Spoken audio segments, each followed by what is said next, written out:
Welcome to Leaders of Tomorrow, India's only daily television platform for small businesses. We bring you the right information to empower you, the MSME entrepreneur. We travel to 20 cities across the length and breadth of India to connect better with you, the MSME entrepreneur. Tonight, bringing you highlights of a panel discussion that my colleague Pooja Jain did in Pune, talking and dissecting the city's success story. Here's what the panelists had to say. Listen to some highlights.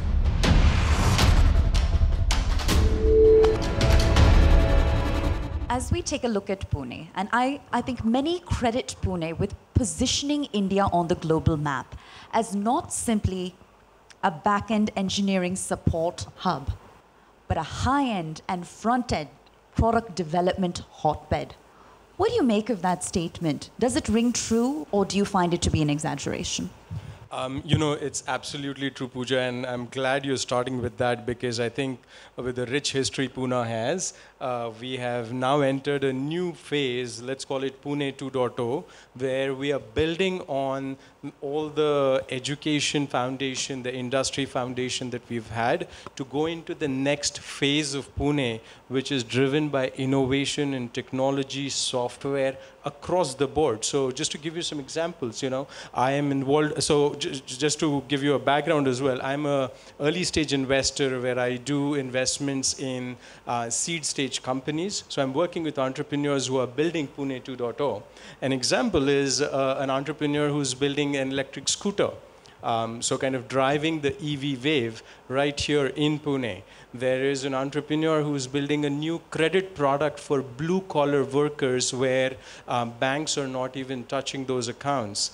And there is a entrepreneur that is building the drone software stack that is going to drive so much of the future. So, I think that statement is absolutely true, and you're just going to see a lot more from Pune in the coming years.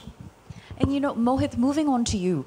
Now, as we look at job creation in Pune, the fascinating thing is that it spans perhaps blue-collar jobs and white-collar jobs both at breakneck speed, right? So let's dissect that a bit. Now, is it true that we're sort of migrating away from strictly the coding and quality check jobs on the software end of things to say high-end product design, product development, a client-facing role, a more business development and distribution-oriented job opportunities? Is that something you've noticed? Oh, very much. And in my role as a CIO in a couple of companies, I came across a lot of people and interacted with them, and noticed that it's not just one particular type of industry. What unfairly Pune is branded with, which is automobile hub. It is a lot more than that. There is design firms. There are firms doing movies for the Hollywood animation work here. There are companies doing a lot of BPO activities compared to other cities in India.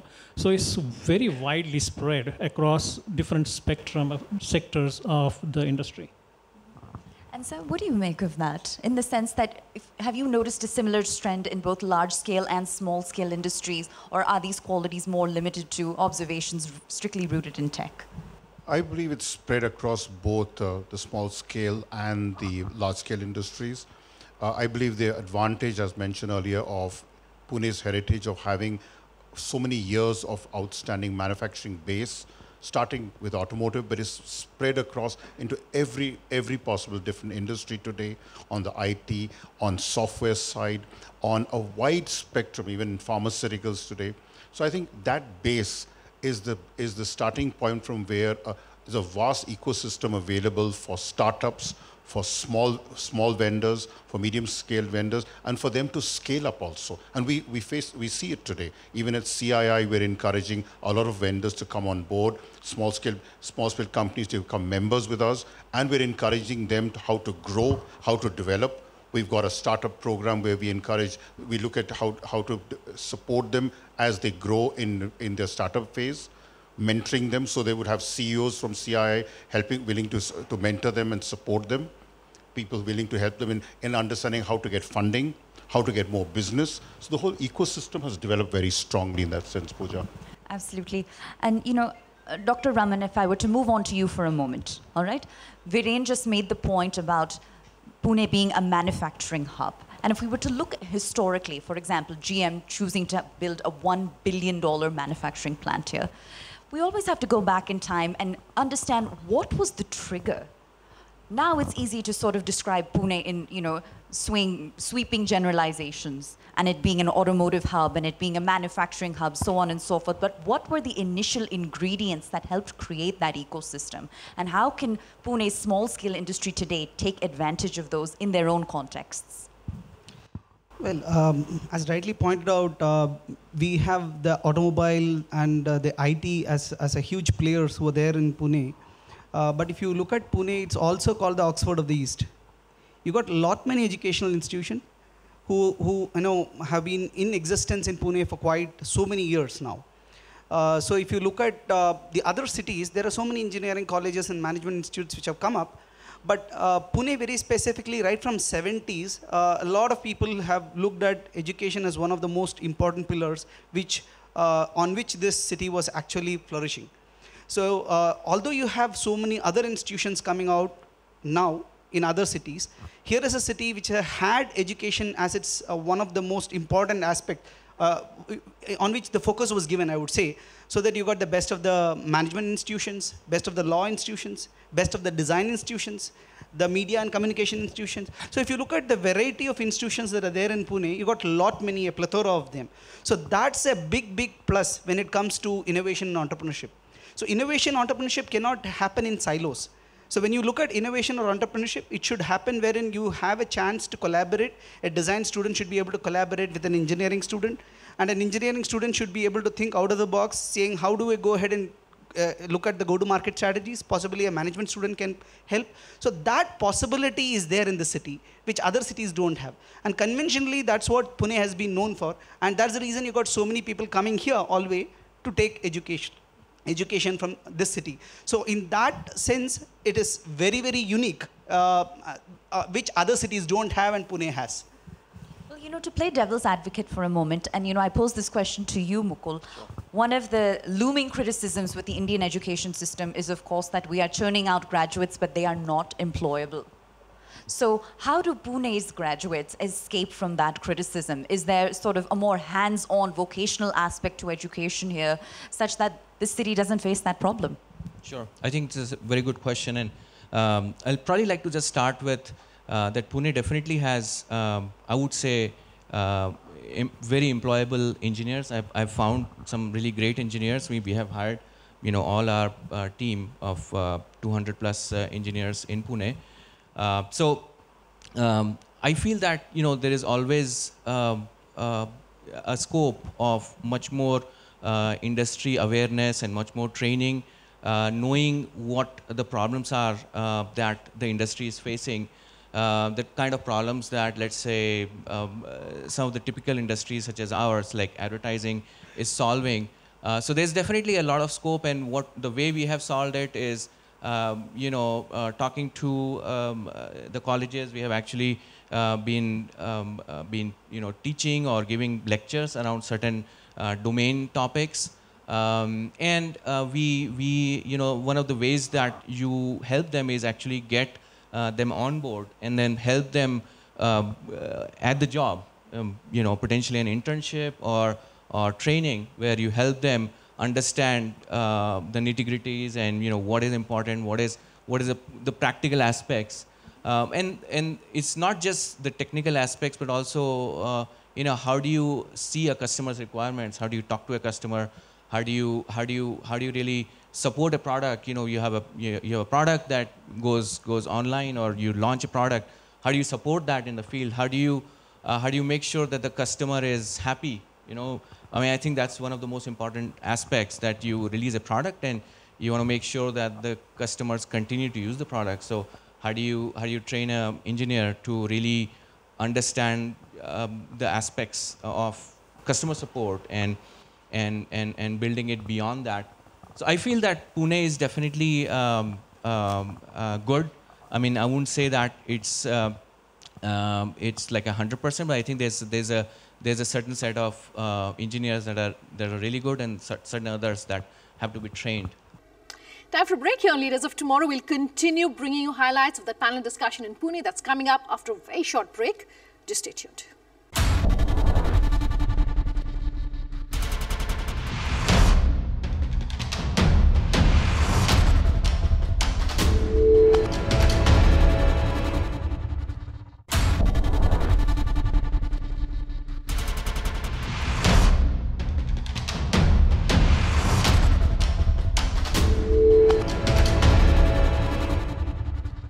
Welcome back. You're the ASEAN Leaders of Tomorrow, and tonight we're bringing you highlights for panel discussion that we did in Pune. We do topical themes in each city that we go to connect better with you, the MSME entrepreneur. Here we are in Pune talking about the success story of that city.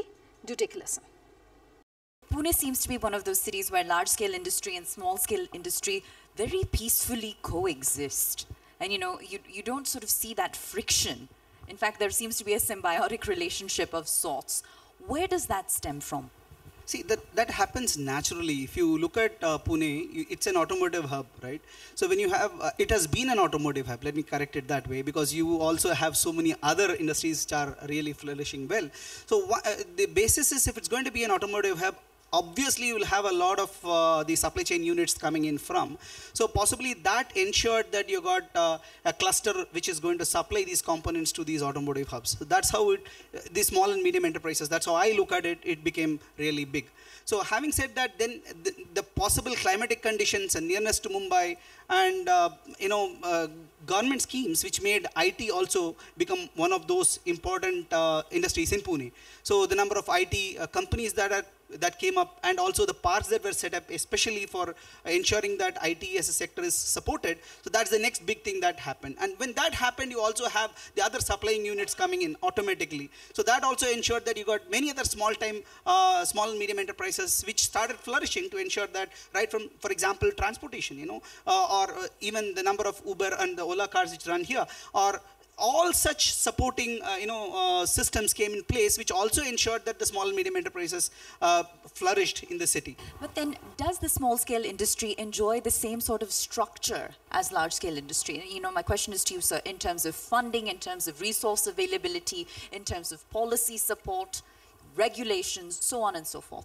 Yeah, so let me talk about my world, which is Pune 2.0, which is the world that is building, the SME world that is building tomorrow, right? And I think there is a fair amount of support that is now starting to take place, right?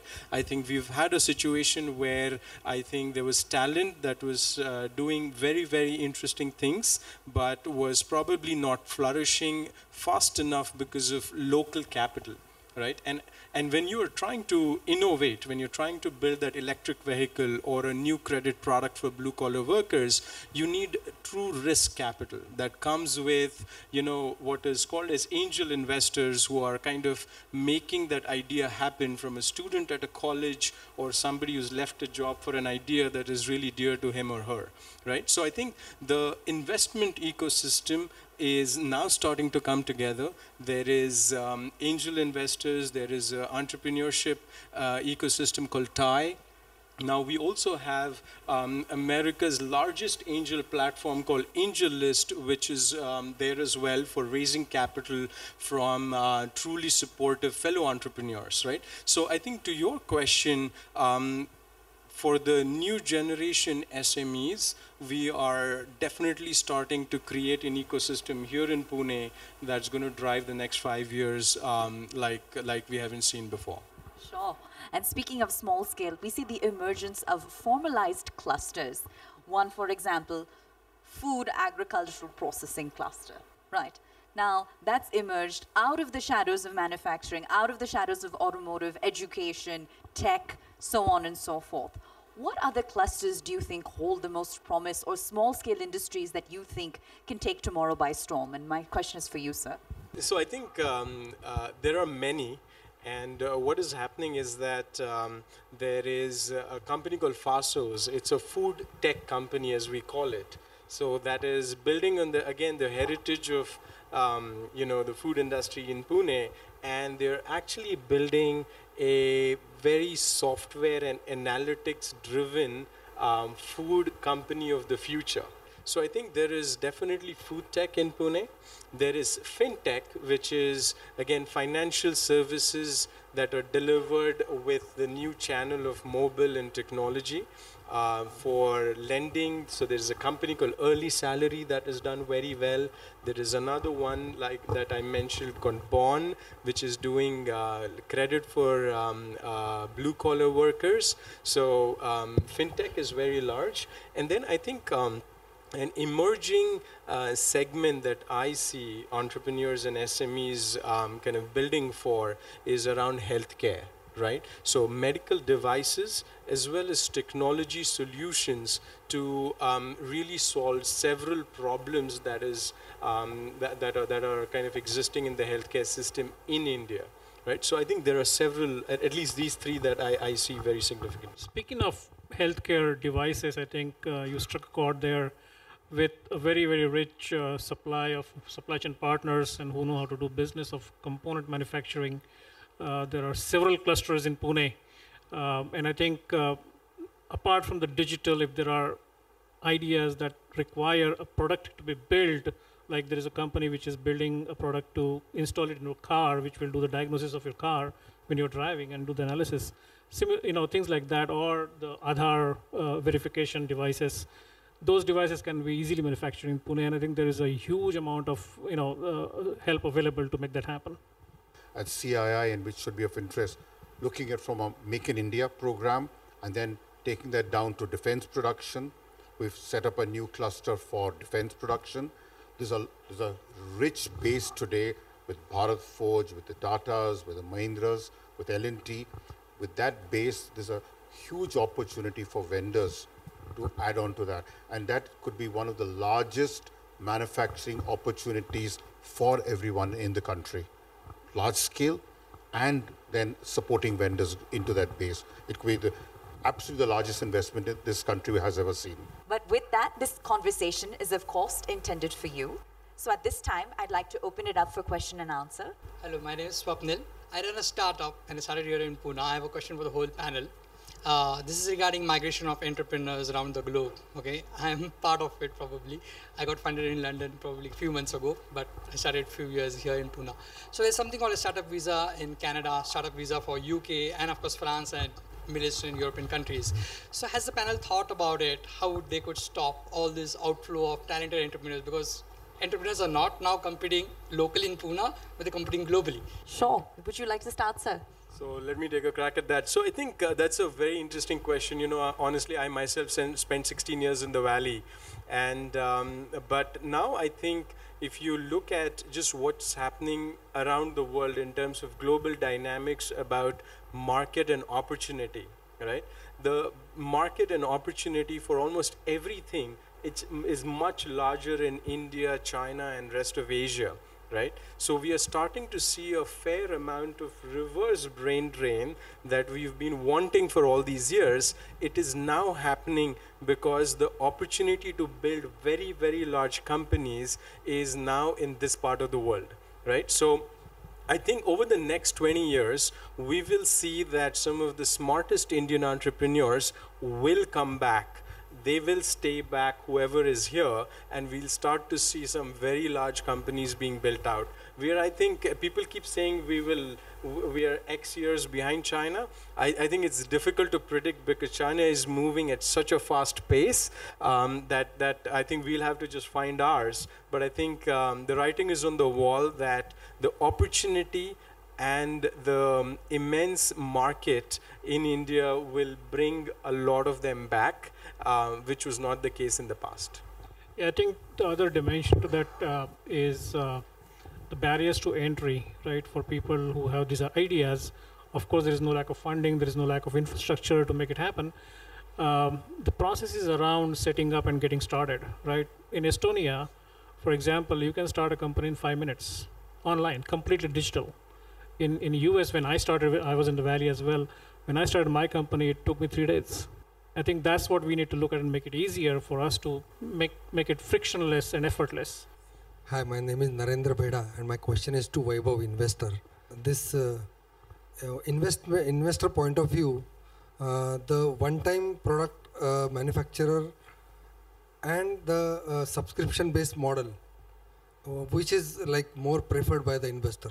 That is the very short question by me. Yeah, so I think the short answer to that would be that the whole technology industry has understood that a recurring payment model is the way to go in the future, because what it allows you to do, especially as a new product company, is that it allows you to have your customers adopt your product without a very large investment upfront, right? So it gives you a very good advantage.